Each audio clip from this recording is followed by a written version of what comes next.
see it. Okay.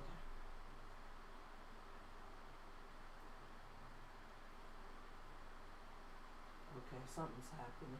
I see it. Okay. Okay, so we're live.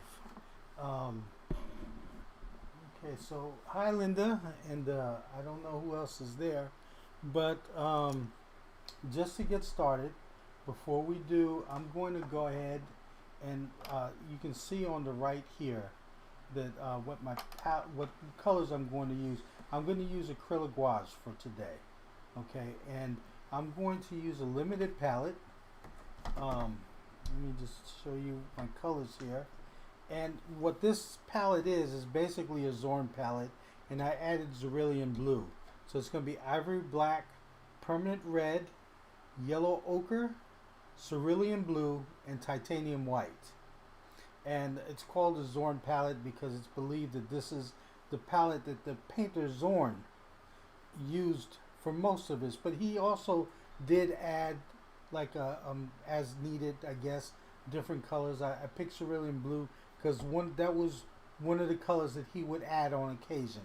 But for the most part, the black is this ivory black is a blue black, so it'll give me my cools, and the permanent white, obviously my warms in the yellow. So I'm going to go ahead and squeeze this on to my palette here. Just, okay. And can you hear me? Can everyone hear? Oh, you know what? I hear you perfectly. Good. Okay. And my wife Karen is here with me. Uh-huh. And I just want to say good afternoon to Linda W. Dorridge. I remember her from last week. I believe the middle name is Williams, if I'm not mistaken. Or part of her last name is Williams. Storage.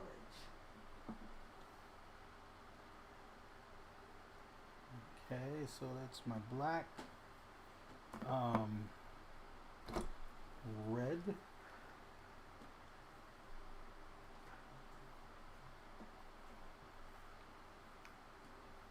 and this is permanent red.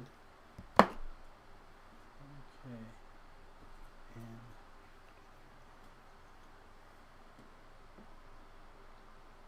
yellow ochre.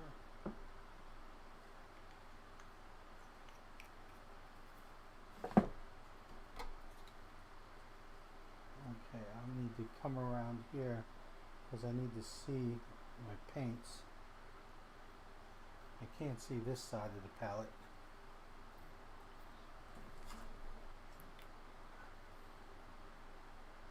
Yeah. And finally, white. Okay, so I'm going to paint, obviously, and I'm not going to do a preliminary drawing. I'm just going to go right ahead and start painting. The surface I'm using, this is toned Stonehenge paper. It's a craft paper, but it's not actually craft paper. It's 100% cotton, made by Stonehenge. It's a very nice, very thick paper, and that's what I'm going to use to paint on. Okay, the brushes are just some tough old brushes that I have there. Okay. I think they're all synthetic. Okay. Well, Miss Kenya Maya Smith Okay. asks, is that multimedia paper? No, but I imagine by just the name you can use a number of media on this paper. It's a very good paper. It can take a lot. You can draw on this paper. You can use colored pencils. I'm using acrylic gouache.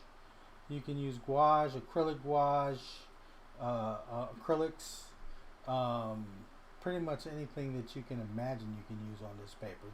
It's made with 100% cotton, so it's a very, very good paper. Okay, so I'm going to start.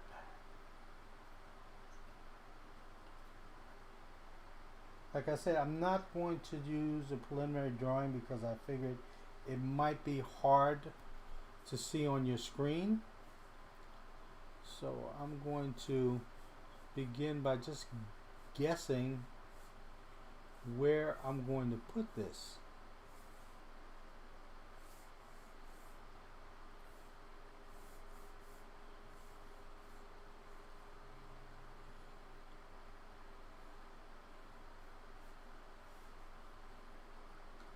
So I'm going to use a lot of water at first, and I'm going to treat it pretty much like a watercolor. And the thing about that is that, of course, with this paint, I can paint over the initial washes.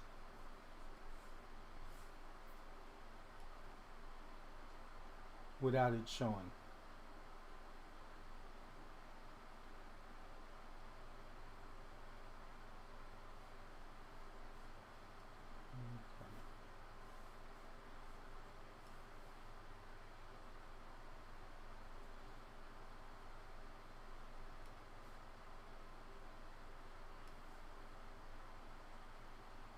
So again, I hope you guys are either painting this image and or drawing it in whatever medium you plan to use.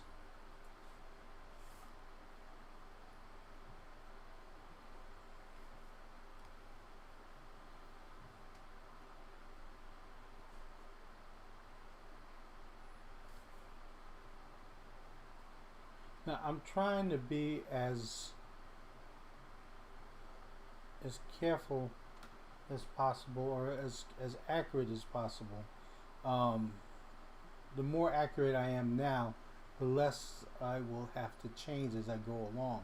I mean, it's always, you make your best guess, and then as you go along, you make your adjustments and your changes. But in order to speed the painting along, it's better to go slow in the beginning.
questions yet?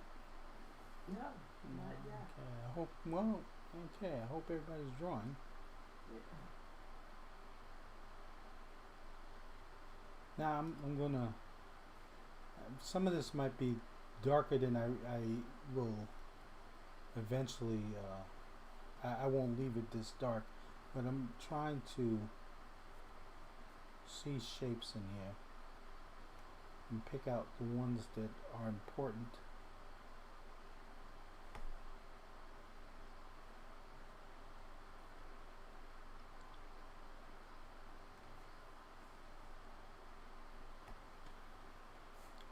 Okay.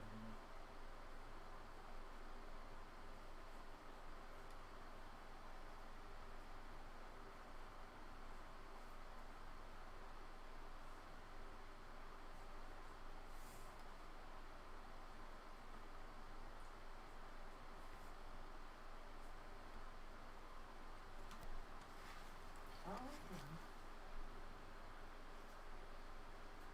okay. Kenya asks, do you get nervous drawing in front of people? And her comment was, I do, ha ha. Actually, always. You know, and what I have to do is force myself to slow down um, in order to get this, in order to not make mistakes, because I don't need to be aware that someone's watching. That's kind of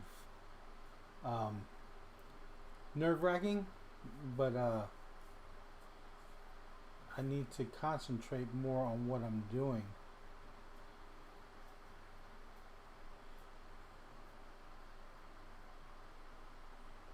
Okay.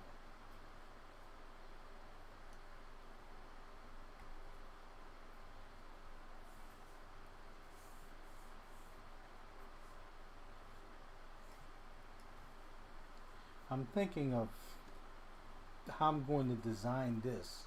Like I'm not going to. I'm going to paint everything, like letting it trail off here. But I want to design this so that I include as much as the scarf as I can.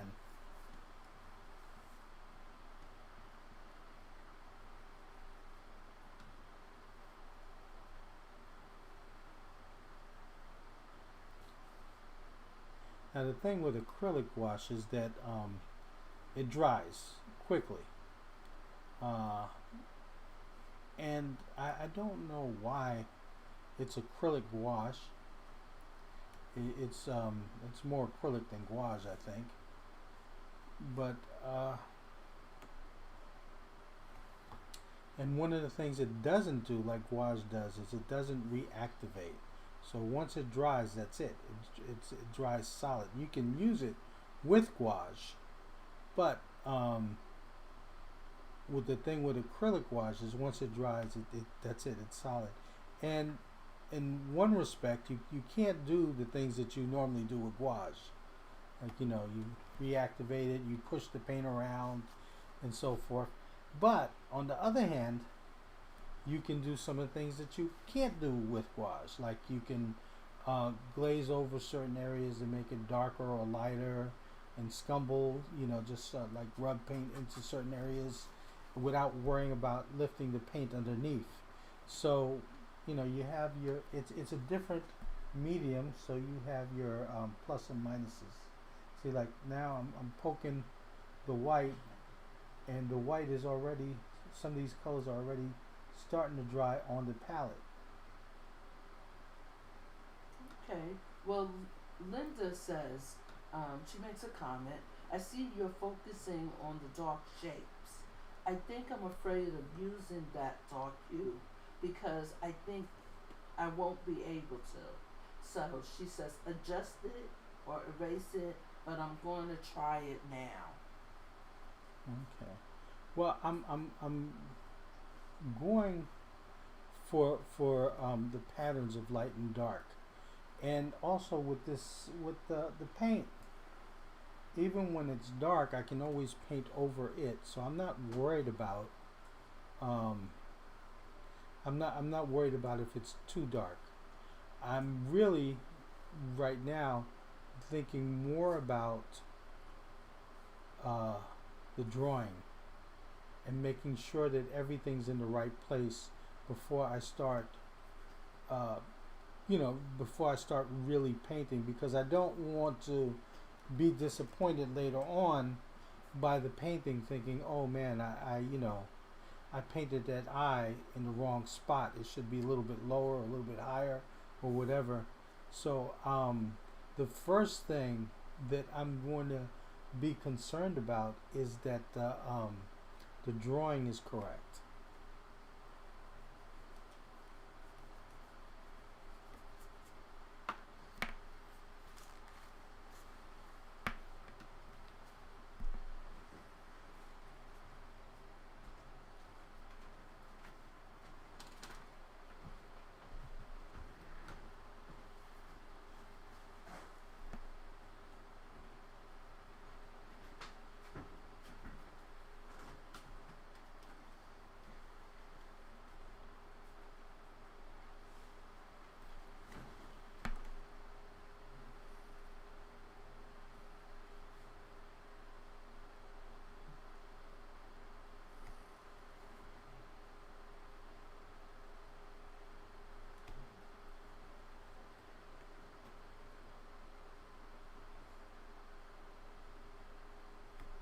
I love the way you're painting that.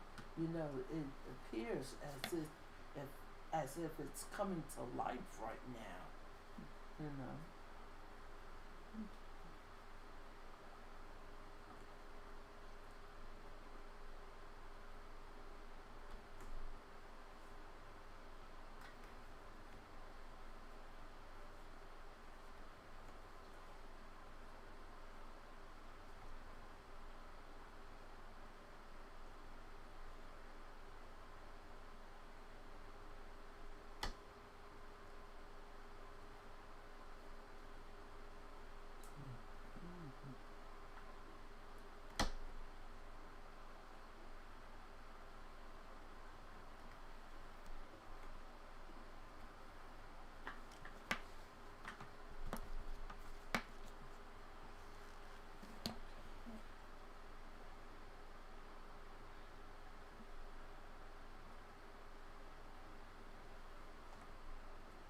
Okay, I see.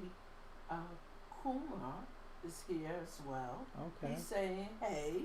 Hey, Kumar. Uh huh.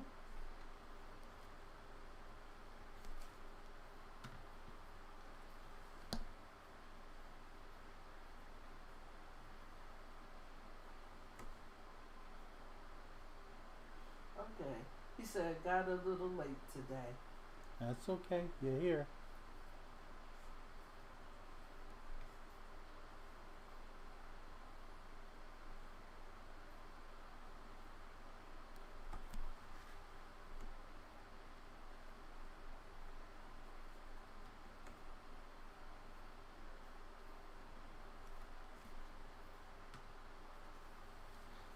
Let's see.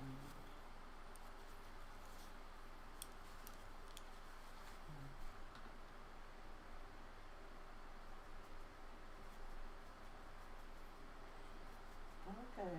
Well, Kenya uh, asks, "What's your background in art?" Um, let's see. Did you go to Atlayers or art school Atelier. workshops? Uh, Atelier. oh, I'm sorry. Atelier. At Atil, you said? Atelier. Oh, Atilia. Okay. My background in art. Okay. I always started at my high school, which is the High School of Art and Design, where I learned mainly two really great instructors I had there that I learned from the most. We had an early morning paint class that I attended. That wasn't part of the school curriculum. We just got there early in the morning, a bunch of us, and just painted from the model up until it was time to go to class. And And there I learned a lot about uh, artist, you know, fine artist.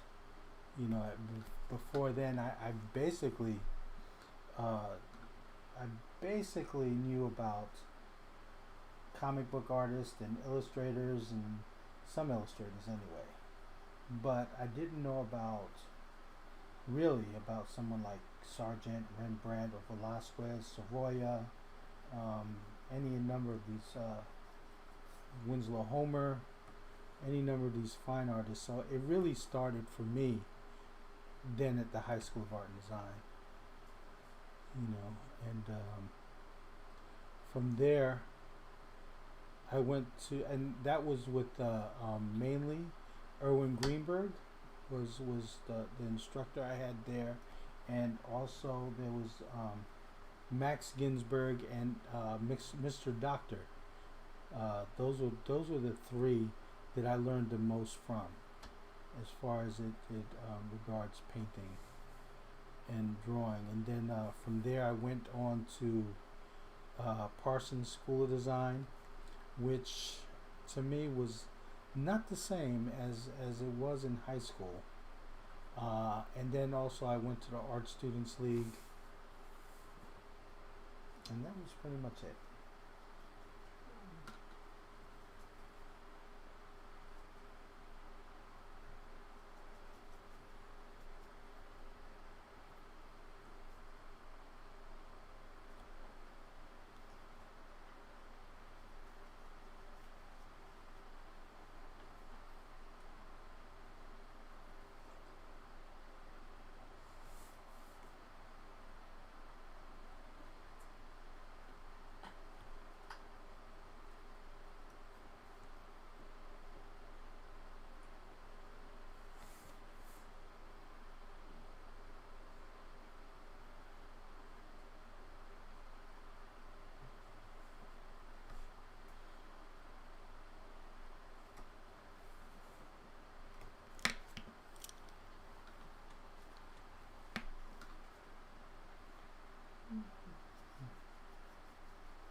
Okay. Now is a good time to kind of slow down here. As far as what I'm, oops, didn't mean to do that. As far as what I'm trying to do.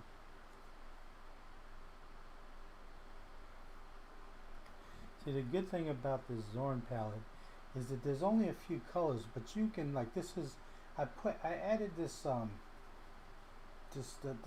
yellow ochre to this to these colors here I have in the center, and eventually I want to get like this kind of yellow here that's reflecting from the scarf, but I don't want to hit it too much. I don't want it to be too yellow too fast. I want to kind of have some control over it, but so it gave me a kind of dull yellow, or more like a greenish color that I find it easier to control. And that's the neat thing about the Zorn palette, is that I don't have a lot of colors on here. I just basically have white, blue, black, red, and yellow. But they when you're mixing them, it gives you a lot of colors. It gives you a lot of color options.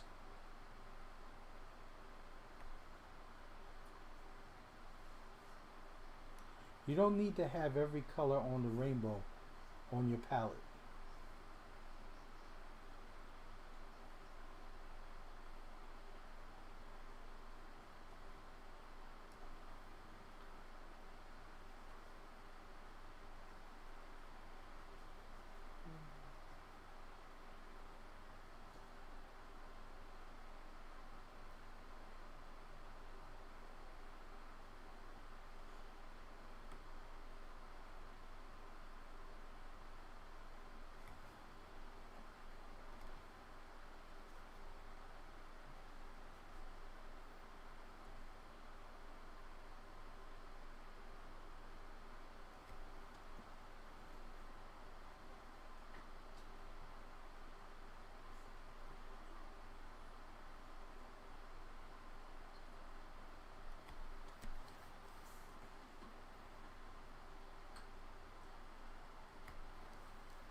Ritz is with us, and he said, "I wish I had X-Men. Was this Rouge powers?" And Rogue. oh, Rogue. Okay, X-Men Rogue. Rogue powers, and absorb some of your extraordinary superhuman painting powers.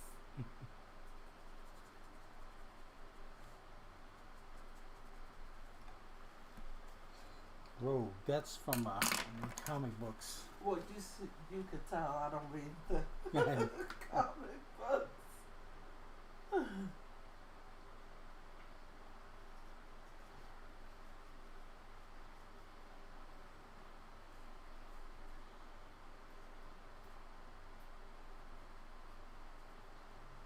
It's been a long time since I've read a comic book.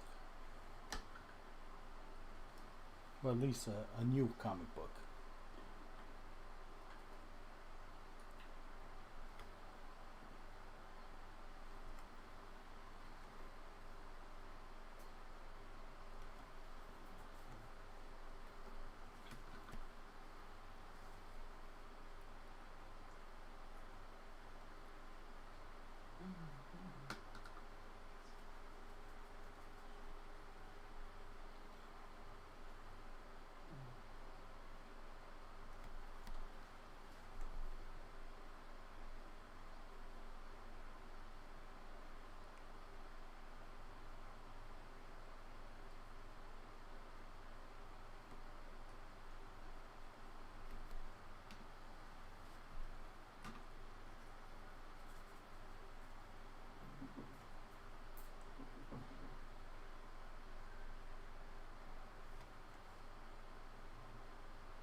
Okay, well, Rick's comment again, you know. He says, "Oh, this is so great. I'm honored to be Facebook friends with Gil. He's my inspiration. I discovered Rebel. Rebel 4 because of him." Oh, okay. Well, I'm honored as well.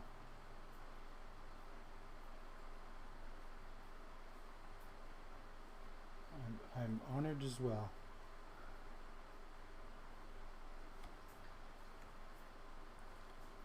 Rebel is a very nice digital software that really mimics stuff like this really well. You know, there's times you cannot tell whether it's actual paint or is it digital.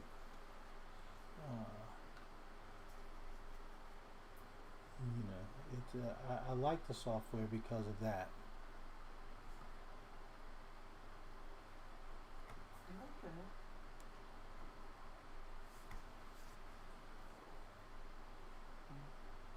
Okay, well, Kenya comments again.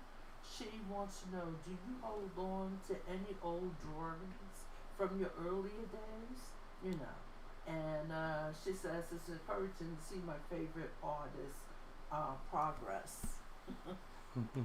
I hold on to too many drawings I from can attest to that. yes, and my wife will tell you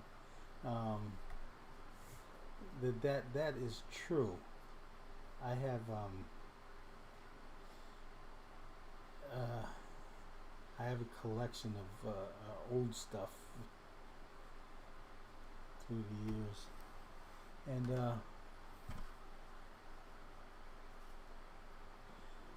actually, I wish I had kept some of the other stuff. I remembered my the art instructor I had in high school telling me, you need to paint your parents, because they won't always be with you, so which is true.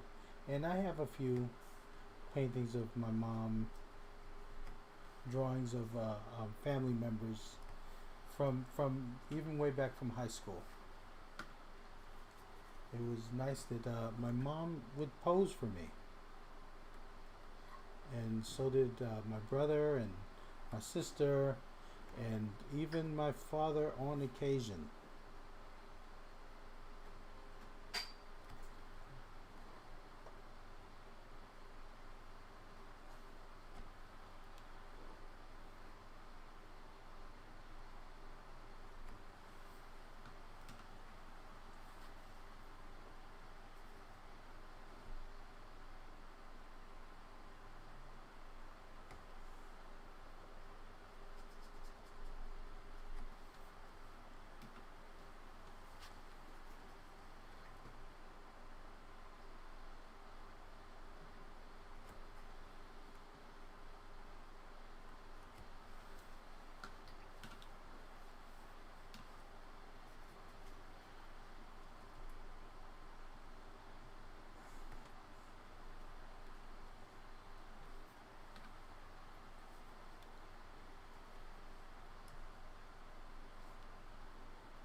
Well, some of these paints are drying on my palette.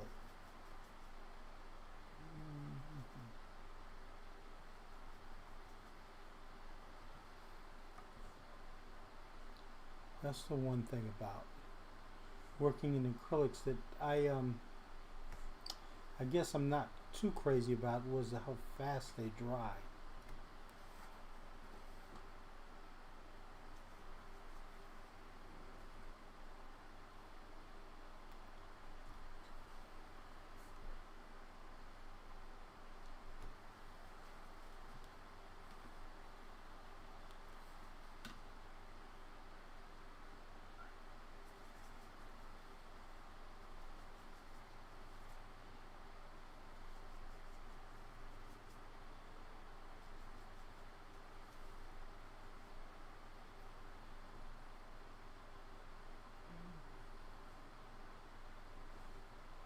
Okay, well, Ken chimes in. Ken, Uh-huh. he said he tuned in late. And what are the colors you are using? Okay, well Ken, I'm basically using a Zorn palette with the addition of a cerulean blue. So it's yellow ochre, permanent red, ivory black, cerulean blue, and titanium white.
for linking your sketchbooks on Amazon. Who's this? Ritz. Oh, okay. Well, great. Yeah. Those are a collection of sketches that I did during this during the time we're away from our jobs during the pandemic. And so I just made sure that whatever happens, I was going to draw every day. And so I just decided to collect those drawings and put them in a couple of books. And as it is, we're still in the middle of it.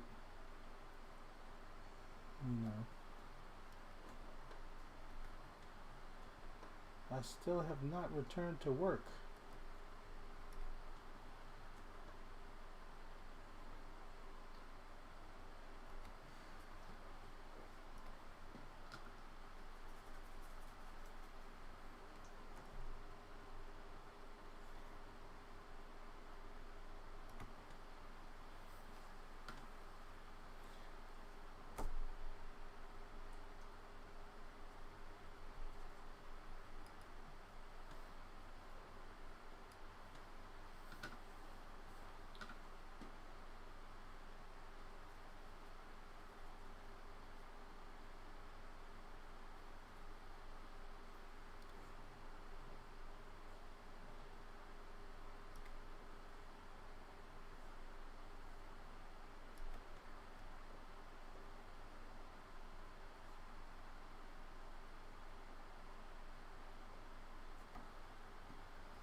Okay, well, I got her face looking kind of rough here. I gotta smoothen a lot of this out.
this is drawing.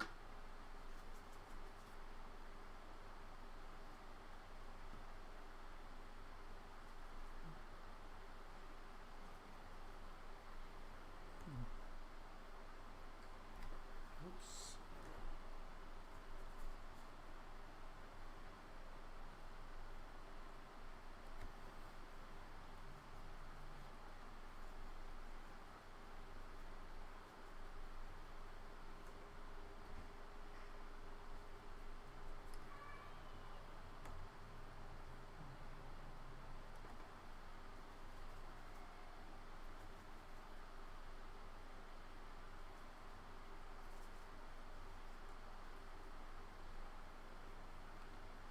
Where's I at?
Okay. What Ken wants to know, do you or are you planning to do any workshops?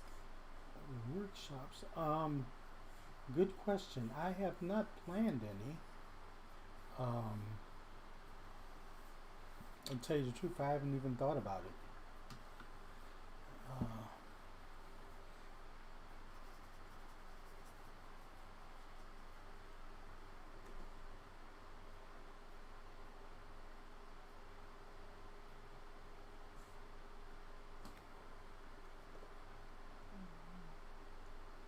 but it's a good question, something to think about. I know I was asked to do a class at the school in Pennsylvania. I don't have information on it yet, but it is going. To, I know it's going to start in the fall,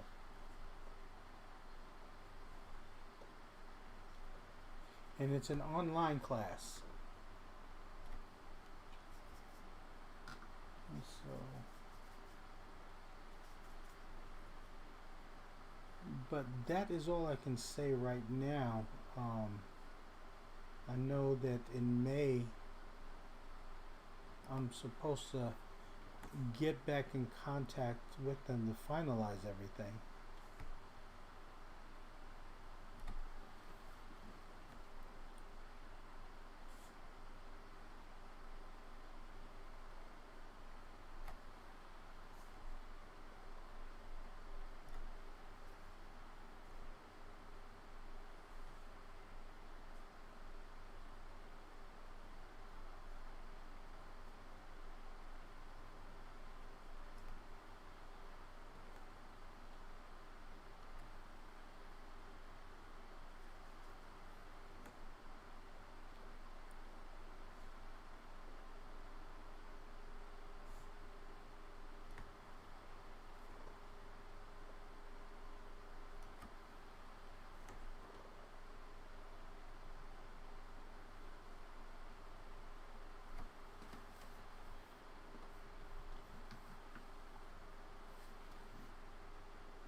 beautiful lady on that reference? This reference I purchased from PoseSpace. They're a great website that has artist references on posespace.com, and that's where, if I'm not taking it the reference myself, that's where I would get the reference from. So I have no idea who she is.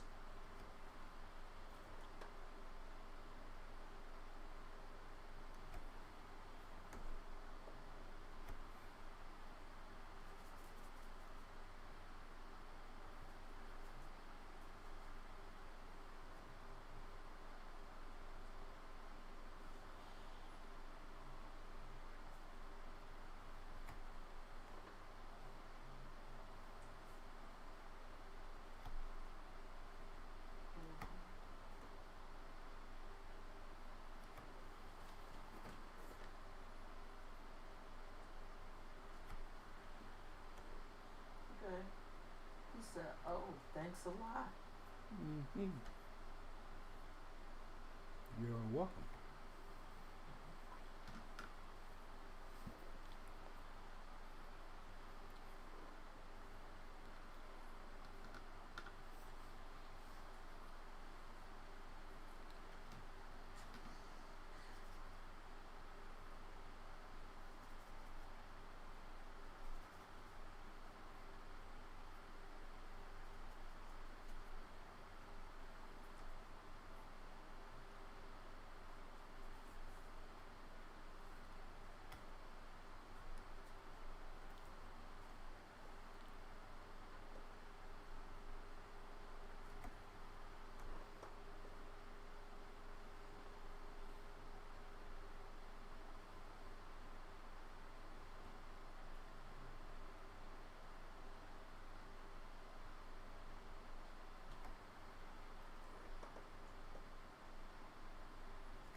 62 minutes.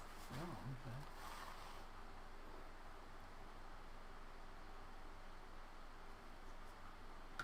And it's going to be time to squeeze out some new paint because my paint is all but dried up here.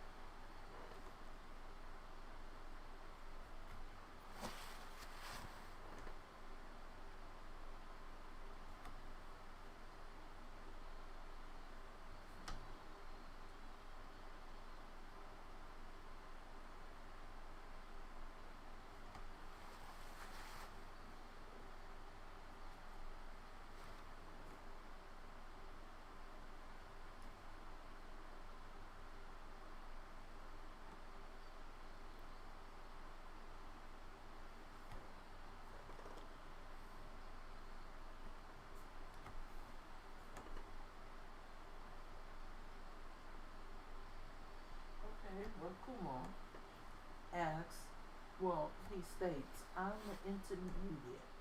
I struggle with proportions. How can you better get the proportions right? Okay, that's a good question. Um, as a matter of fact, I'm working on a video regarding just that, on the proportions of the face and just how to see things as far as measuring them. Uh, and it's kind of, let's see, I don't have anything. Do I have? No, I moved all my drawings to the room. But basically, when I'm drawing, I'm thinking of a square, and within that square, maybe it starts at the brow and ends just underneath the chin, and then I divide that square into thirds. One part on the line, on the first line, is where the eyes would go. The second line with the nose, and then of course the bottom of the lower lip.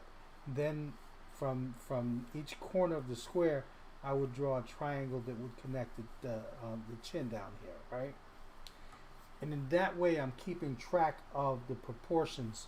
Now, when you saw that I painted this, I didn't draw a square or anything like that, but those are the things that I'm thinking about as I'm drawing, because I'm used to thinking about the proportions. But from what I see, that is one of the very first struggles that an art student would have, is how do I get, and even a professional is from time to time, is how do I make sure that everything's in the right place, because you don't want to continue to draw, and at some point, after you finish your drawing, maybe you were so happy with it that you framed it, and then later on you find that, hey, that eye is in the wrong place. It's better to know these things as you're doing it, so that you're not caught later on thinking, with a bad drawing that you hanged, right? So the number one thing is how do you think about what are you doing when you start? Those are the proportions is not a thing that happens accidentally. It's planned. So you have to have within your mind a system of measuring that everything would be in place, so that you wouldn't have to worry about those things as you go on. Now, maybe I'll talk about it. Hopefully, I'll have a video before the next live stream on proportions, and I can show you with that video, or maybe on the next live stream, that could be what the live stream would be about, at least partially so. But there is a video that I'm going to do on proportions and measurements and making sure that everything is in the right place. there are a lot of things to think about as you paint. That happens to be high on the list of priorities as far as painting is concerned, if you want your painting to look right. And it is something that is very typical that a young artist or someone just starting would struggle with.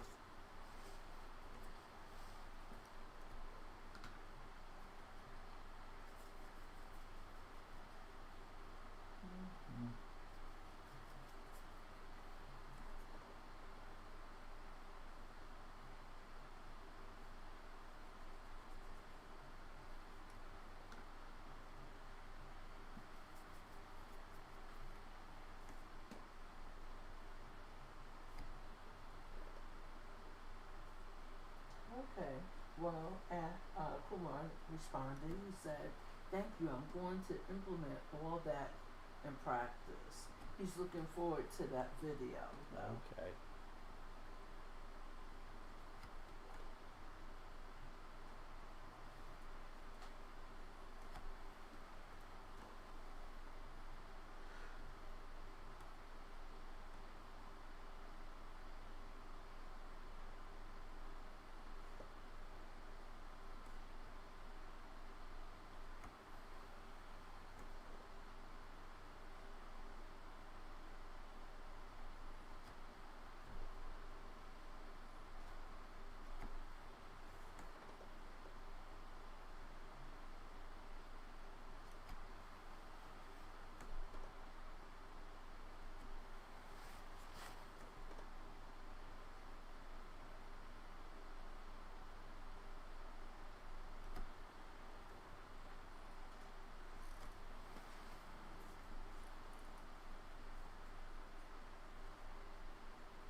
Oops.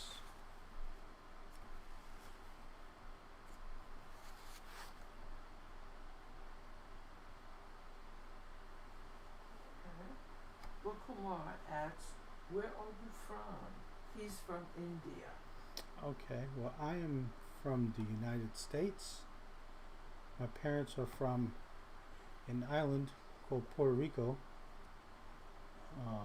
but I was born in the United States.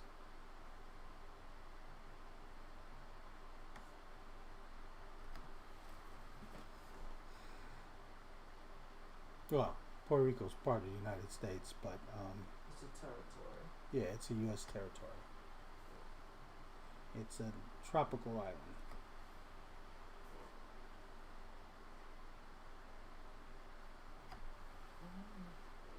Okay. Well, Okuda 2001, love watching your process skill. Thanks for these live streams. Oh, thank you for tuning in. I appreciate it.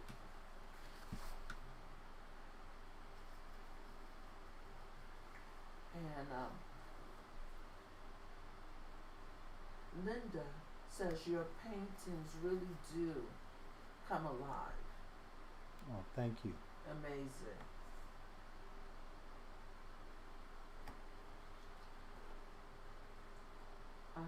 Linda also says, "I was just about to ask you, are you from Queens, New York?" The Bronx, born and raised in the Bronx. Yeah, Bronx. My wife and I actually were born in the same hospital. Mm.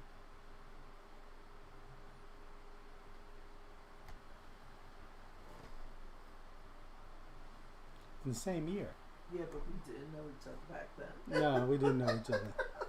I'm just kidding.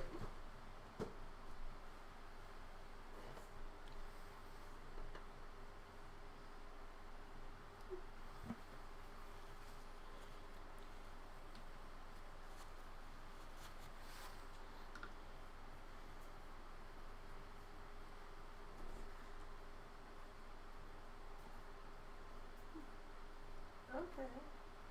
Got a comment here. Yay, Bronx. I was born and raised there too. Oh, Sedgwick Avenue. Okay. okay. All right. Now she's a Queens gal. Oh, okay. Uh huh.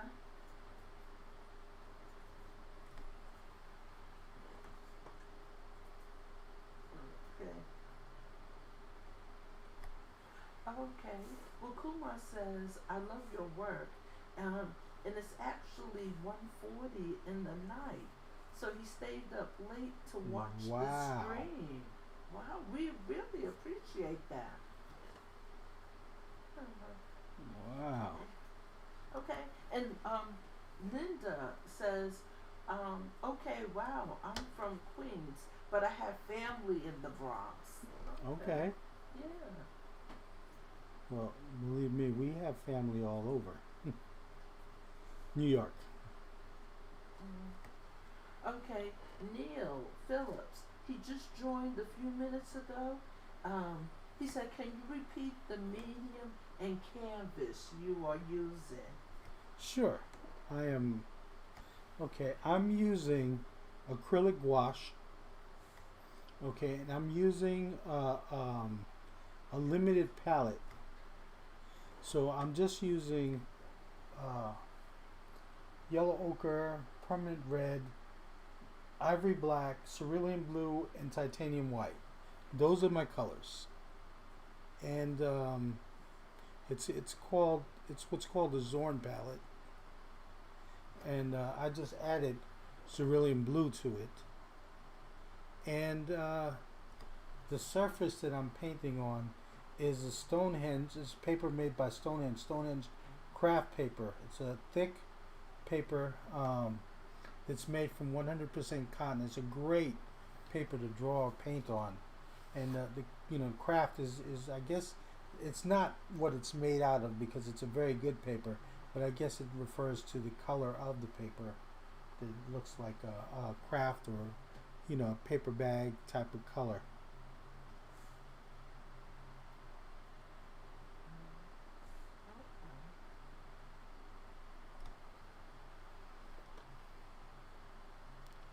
Okay.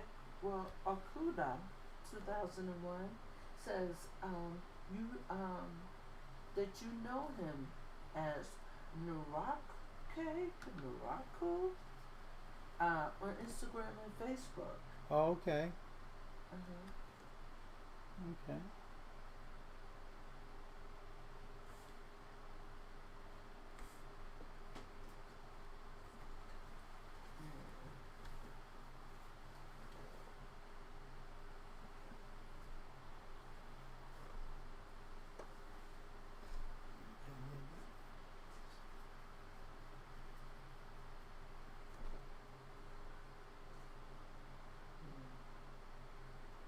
Okay. Well, yeah.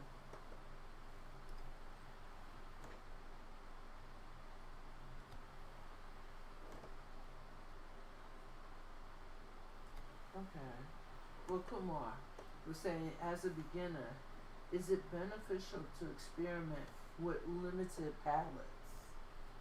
Um, that might be a great introduction to color to help you control color. Is that you in one way it can be a little frustrating because you might not get the exact color that you're looking for with a limited palette. You have to, you can always choose what are the best colors to use for certain situations, but you won't know that ahead of time until you see what it is you're about to paint. Um, but at the same time, a limited palette would help you to use the colors that are there to get the color mixtures that you want. And really, I'm less concerned about the right color than I am about the right value. And a value is the grade that corresponds to the color. A value is the light or darkness that a color has. It's how light or how dark it is. So what helps you organize a painting, what helps you organize the color is the values. There are other things that come in with color. Um, Things like color temperature and so forth that can enhance the painting. But the number one thing is that values are what organizes and control all the color that you put.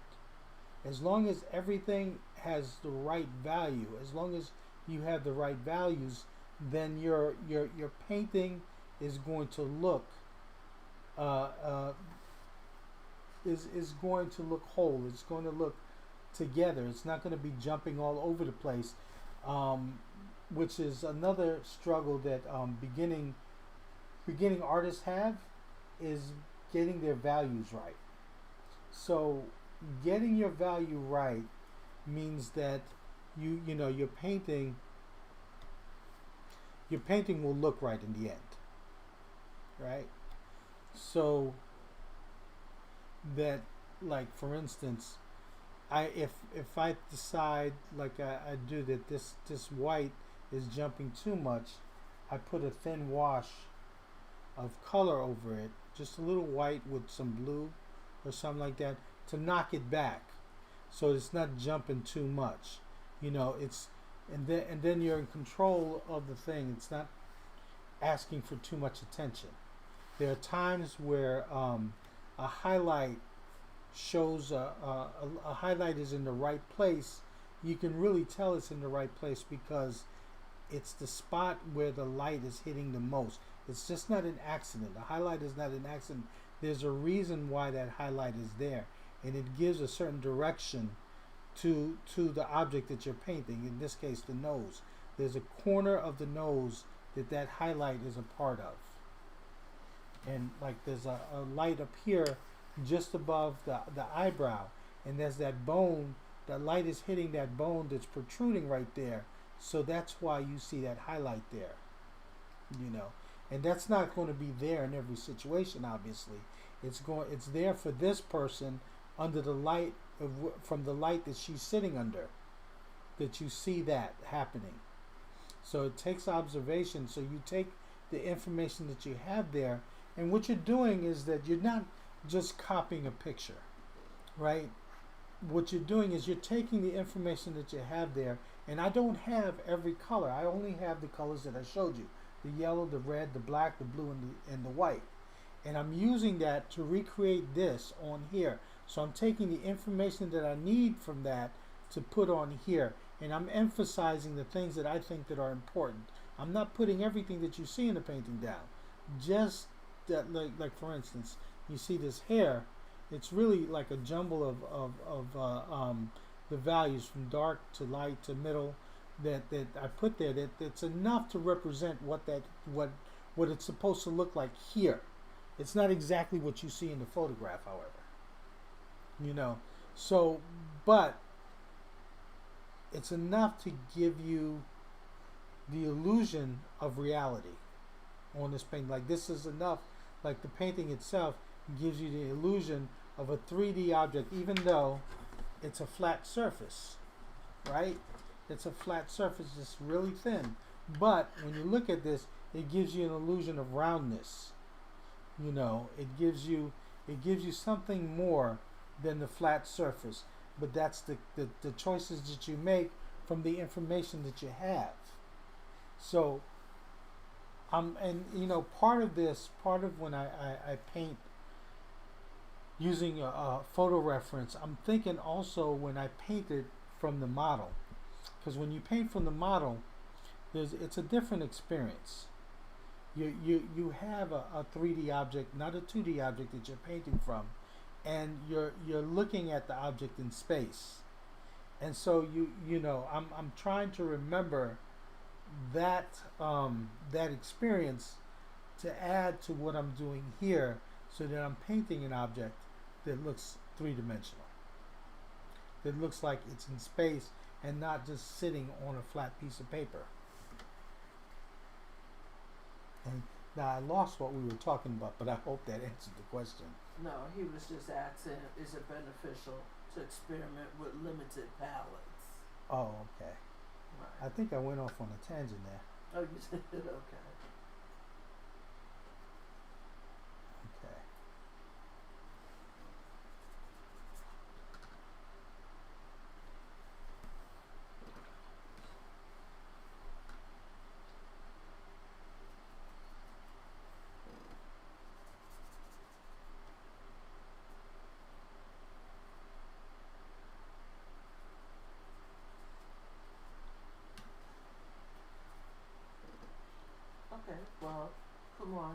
chimes in again. Um, when I want to practice values and not make a finished piece, is there any exercises that I can do instead? Like doing a portrait, I sometimes do black and white rough studies. What's your take on this? That's great because you're just using values. I do. As a matter of fact, I do the same thing. Um, Sometimes I'll just paint using black and white, and then the trick is that if you're going to do that, keep what I would do is to the side you have a value scale. Pick 5 values. You start from on one side black and the other side on white. So there's let me see. There's 3 value steps there. Then you do half. You do in the middle square, 50% black and 50% white, right?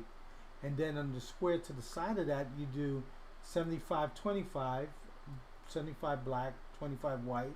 On the other side, you do of the middle square, you do 75 white, 25% black, and those would be your values. Paint you and keep that value scale in front of you, and paint using just those values.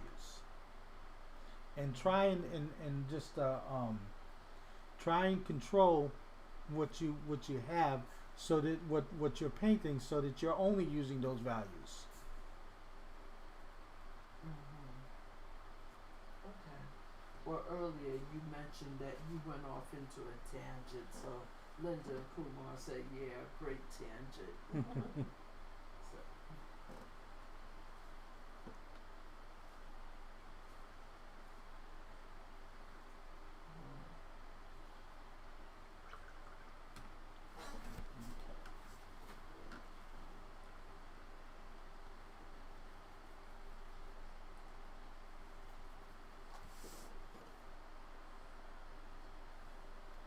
So, Too white.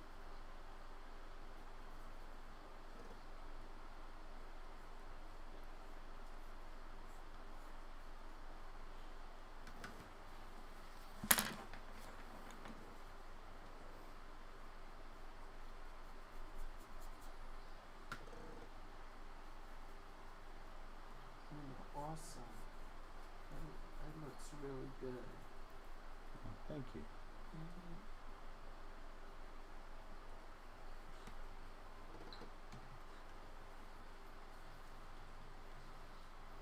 I think I'm going to go ahead and put in some kind of background real quick. What time is it? Oh, 425.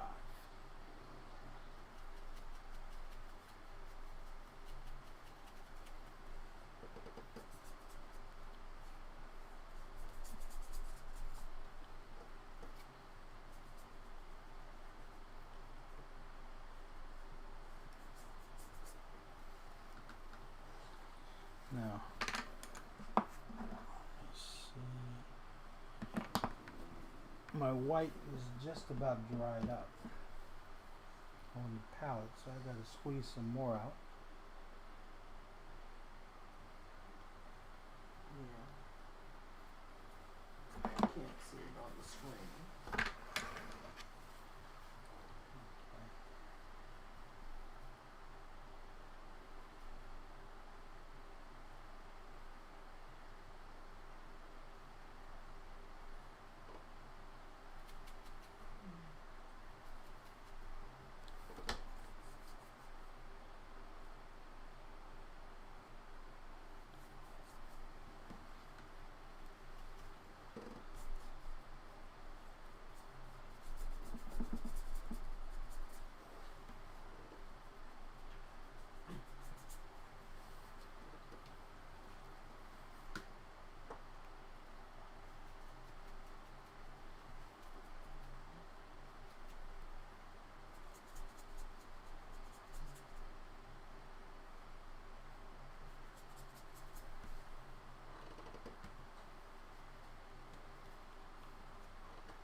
Well, Linda says this was another great paint along, and she says thank you. Okay, well, thank you. Thank you for Linda for participating. You know, I really appreciate it. And Alvaro Torres says hi. He's from Brazil. Oh, okay. Yeah, I remember uh, him from last Saturday. Okay. Brazil. Brazil, yes.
He said, "Hi, Gil. This is Eddie.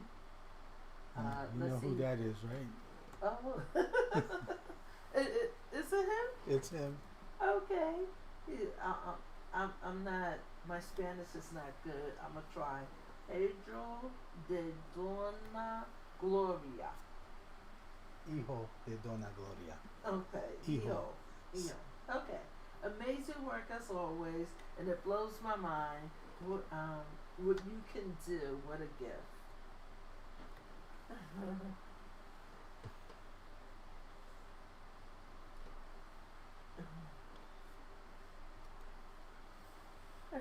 It's me, ha ha. No kidding. Hey, Eddie, how you doing, man?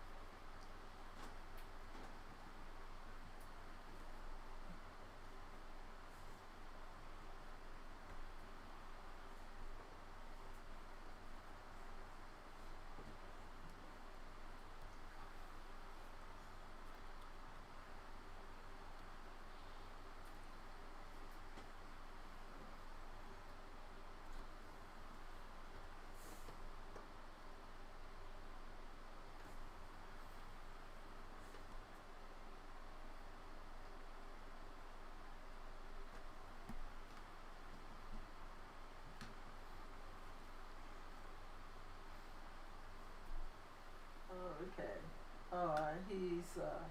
He's being so sweet here.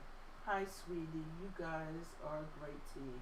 Thank you for sharing your gift. Oh, okay. Yeah, but you are the great talent. I gotta admit, it's just watching you at work and concentrating on your craft and you know just producing these dynamite, Listen. eye-opening work. You know, I agree with you, Eddie. He has a great gift. He does. And I am. Listen. It's nice to hear those things, but you know, it's great to have support. No, it's true. It really is true. Yeah, it's also Mhm. true to have great support. You know, but I'm not saying I don't know.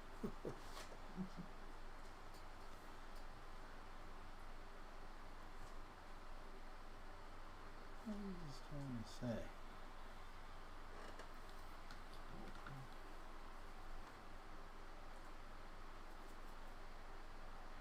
Remember, he said you guys are a great team, right? Yeah, he did. Nah, there you go. There you go. Can't have one without the other. Can't have one without the other.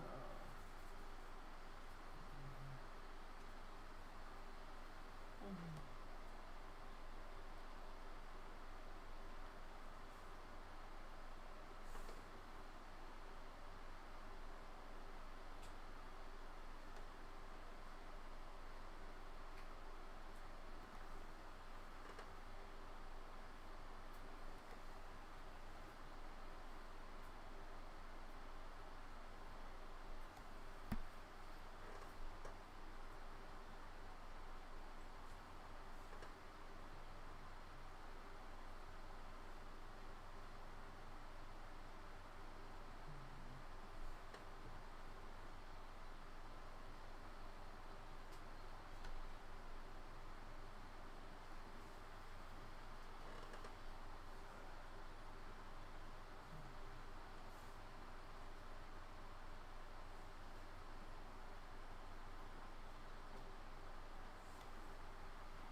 442. 442. Mm-hmm. Okay, I'm Oh. going to put down my brushes for right now. Um, I believe that all I'm going to do is tickle this thing, and as far as getting any further for what it is, even though it's like I'll look at something that I've done and I'll keep thinking, oh, let me keep touching it up here and there. But for right now, for the sake of the demo, this is as far as I will go with this. I think it's pretty much does its job. But also want to encourage you guys that if you watched this video, just hit like. It just helps my YouTube channel if you liked it. I don't want you to hit it if you don't like it. But and also if you would like to support the channel, I have a Patreon page. I have a link to it below. I also have sketchbooks that are available from the drawings that I did during the time that we had this pandemic and so forth. Even though we're still in the middle of it, so probably more sketches, more sketchbook will come along. That is my way of dealing with things as far as needing to draw every day, needing to do something every day. Do something with art.